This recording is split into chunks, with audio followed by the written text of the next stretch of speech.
All right, now my advanced crew. Now my brown belts and my red belts. Now we're going to do 2 separate videos for you guys, but the brown belts we're going to start off with.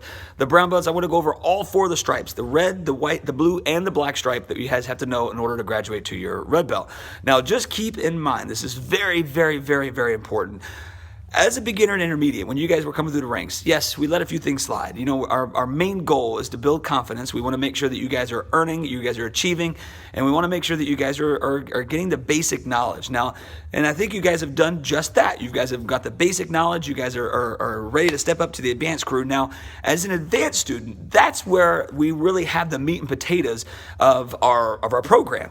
So the advanced crew, not only do we want to work on the information you've already done, meaning the stances, the power, the speed, the timing, and things like that, but now we're going to take it to the next level. Now we're going to fine tune your stances, your power, your timing, your speed, everything. We're going to make everything look amazing.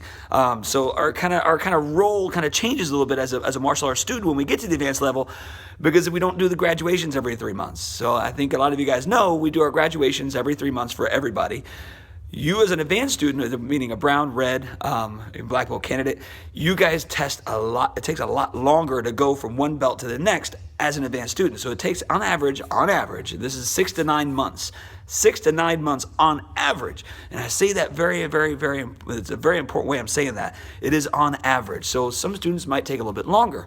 There is nothing wrong with that at all. And some students might do a little bit quicker. Now, there's a couple reasons why some people might do a little quicker than some other students. Some students come, honestly, 5 days a week. You know, we do have students here that come 5 days a week, 4 days a week even. That's going to help them get their information faster.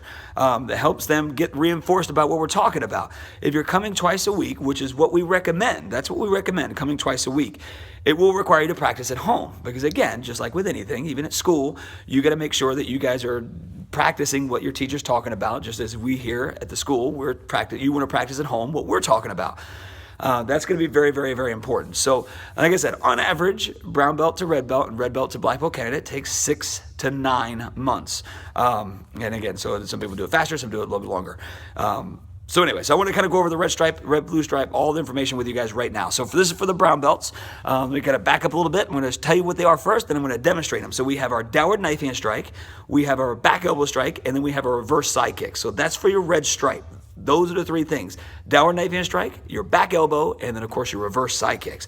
So I'm going to show you what they look like a little bit. Now I'm going to start a little bit closer here just so you guys can see. So if I start my ready stance, my left hand is out. So I'm about to do my downward knife hand strike. I'll show you the forward, I'm going to show you the side.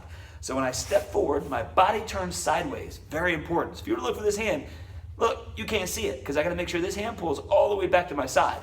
My whole arm comes down, arms up, and then boom, I chop my hand out in front.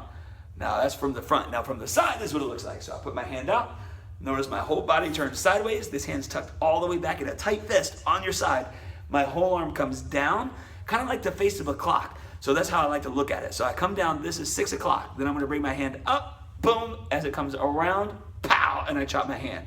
So again, it comes down, up, and chop. Make sure it's not one of these. That's a really common mistake I see. We just kind of bring our elbow around. We want to make sure your whole arm is coming down because this is where your power is coming from. As it bends up, boom, and then it chops down on top. So again, you step forward. That's what you're going to do for your red stripe for the downward knife hand strike. Now you also have your back elbow. So I'll show you that going forward. So in your raise stance, this hand's going to be a tight fist. The elbowing hand has got to be the fist. This other hand's going to be on top of it. So if I start my ready stance, this hand's here as I step into a back stance. And again, it's almost like you're elbowing back behind you. So from the side, that's behind me, that's facing forward. My elbow pushes back behind me. So if I were to do it moving forward, I would start my ready stance. From here, I would step into a back stance, boom, elbow strike. Then I step, and I do an elbow strike. Then I step. Notice I'm always stepping back behind me each time I do my elbow strike. A couple of key things to remember. Make sure the hand's a tight fist. That's the elbowing hand. This hand's going to be right on top. So it starts here. Notice my hand's going to twist, boom, as it pulls back to do the elbow strike back behind me. Very, very important. So the downward knife hand strike, the back elbow, the reverse side kicks. So when you do the reverse side kick, it's important. A couple key things. We don't need too much work on that because you guys really did have that down and it looks awesome.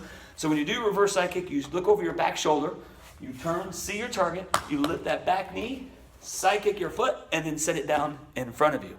So the footwork for the reverse side kicks, you do a reverse, then you step forward and do a reverse, Then you reverse, kicking the other leg. Then you step forward and do a reverse. So there's 4 kicks. So again, it's a reverse, set your foot down, step forward, reverse, set your foot down, reverse, set it down, step forward, reverse, set it down. All right, piece of cake. So that's your red stripe. Let's go on to the next video.